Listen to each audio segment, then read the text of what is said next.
You know, the You go beyond president, the economic. the president across the table today mentioned for a long period how he arranged with President Widodo.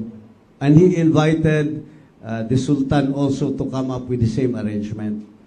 He said that in, for example, pursuit of criminals within the common borders, dahil may mga territorial limits tayo, yung hot pursuit against drugs or against kidnappers is always delimited by our jurisdiction. You cannot cross a border of another country.